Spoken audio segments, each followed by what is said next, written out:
adventures usually have a humble beginning, like this one. A lone man pushing his boat into a lake and rowing calmly toward death or immortality. With no fanfare, no ballyhoo, no press agent, a brave man sets out to match his strength and skill against the fury of the world's most dangerous long river. He's Buzz Holmstron, a filling station employee of Coquille, Oregon, and this is no fly-by-night expedition. Buzz knows his rapids. He also knows that shooting these is merely warming up for the big ones ahead. His boat weighs 1/4 ton. He made it himself out of Port Orford cedar. Light and watertight for the rapids, but too heavy for him to carry around the rough spots. Buzz knew that when he made it. He planned the trip for months, studied every map, and even practiced shooting the white waters of the formidable Salmon and Rogue rivers in preparation for his big try here.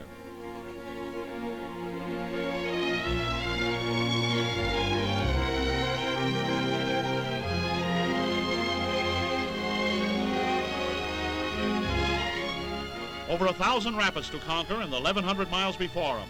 1,000 furies that have brought death and destruction to every lone voyager before Buzz. No one man has ever conquered them before.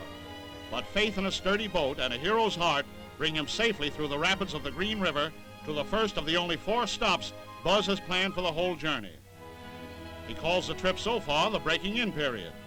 For many before him, it was the breaking up period. But what's this? Cold water geyser. Many tourists have traveled to see it, but by a different route than Buzz's. A geyser for a shower.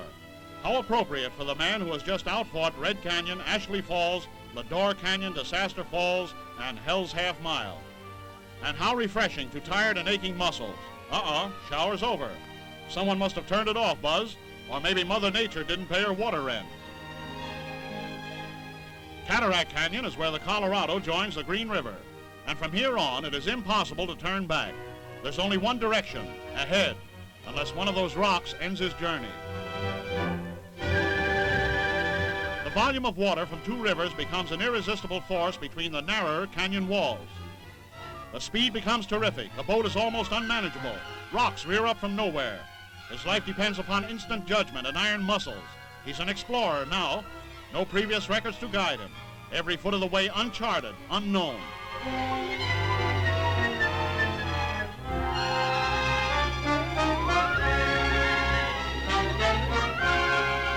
Hour after hour, day after day, the uneven fight between river and man rage on. No let-up, no time out, where a mental lapse of a moment brought destruction to all who went before him. And so Buzz outrode Cataract Canyon into Glen Canyon, where 165 miles of peaceful water gave him and his boat a sightseeing rest before facing the greatest hazards of the trip, Marble Gorge and Grand Canyon. Clay swallows' nests that look like Indian pottery intrigued his tired brain. Here he feels like a tourist. His past escape from 1,000 deaths seem unreal as he tries to figure out the ancient Indian symbols cut in the face of the rocks. Probably legends of other heroes like Buzz, whose deeds have made Indian history.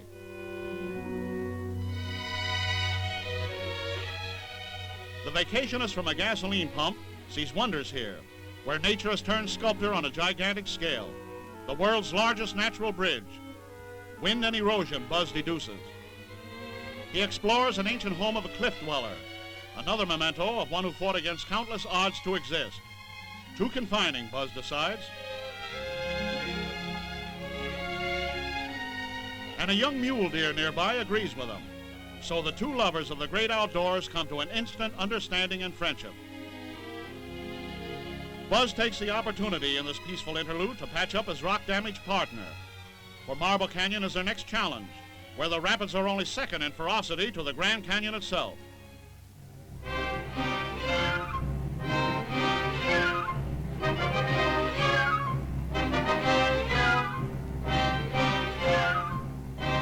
Both man and river have rested up for the next round of their battle, and the man, at least, is not underestimating the strength of his opponent. 400 miles to go. The history of those 400 miles is written in the bleached bones that line the narrow banks of the river. Marble Gorge again wakens all the skill of this whitewater mariner. Missing rocks by miracle, straining every nerve to find a theoretical channel. This was nearly the end of his epic journey. Rounding a bend, the water drove him straight for the big stone. Pull, Buzz! A few inches less and the world would have added Buzz Holmstron to the long list of the river's victims.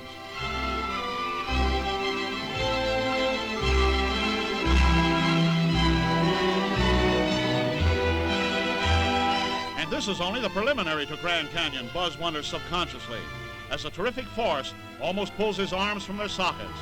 If anything could be worse.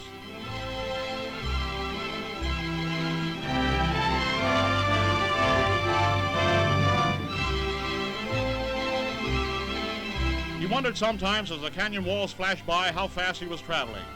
There was no way to tell accurately, but the weight of man and boat on a river that dropped 5,000 feet and 1,100 miles gives an idea. His face is now showing the strain of his terrific ordeal. Only an indomitable spirit such as his could go on.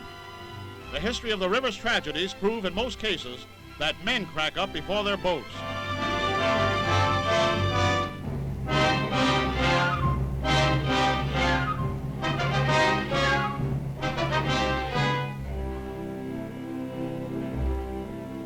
But this time the river loses.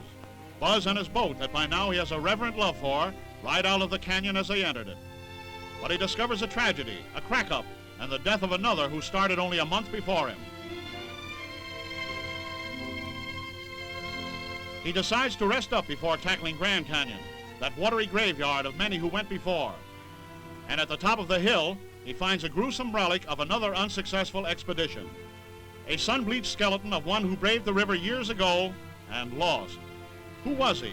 And how long ago did he start out with hope and faith like Buzz did? There it is, wrecked July 22nd, 1891, and probably starved to death here, where it is impossible to get out over the steep walls of the canyon. Not an encouraging thought for a man who faces only one way out, for there is only one way out now, through the Grand Canyon. Almost 300 miles of the world's roughest river, 300 miles of perpendicular walls, rising hundreds of feet on both sides, with no passage between them and no way to climb them, even if the pounding rapids allowed you to reach the rocks on the edge.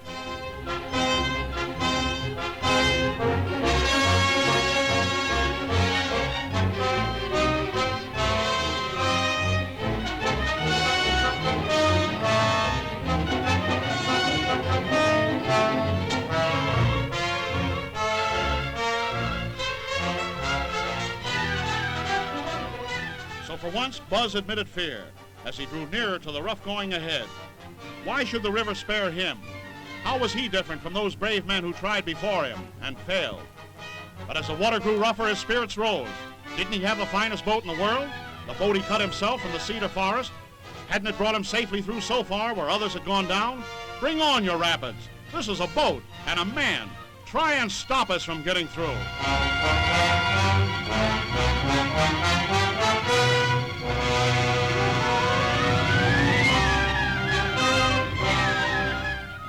Water filled the cockpit.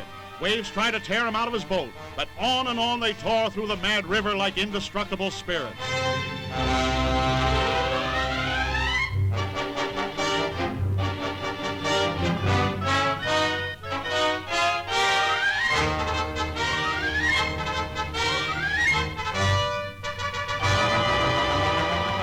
The river tried every trick it knew, charged them madly toward the canyon walls. But Buzz was now a Superman with superhuman strength. He defied the river to do its worst. He was master. He was stronger than the river, and his boat was stronger than either of them.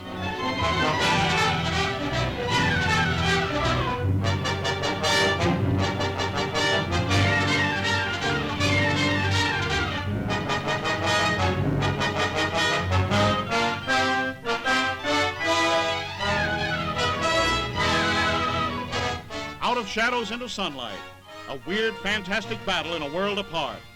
Historic pictures of the victory of one man against one of nature's greatest forces. Yes, Buzz Holmstron, the Coquille, Oregon service station employee, rode into Lake Mead at Boulder Dam after successfully navigating the most treacherous river in the world. The only one ever to do it alone.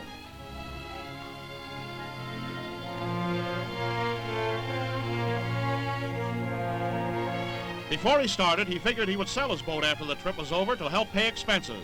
But not now. Not after they went through together, conquering the Colorado.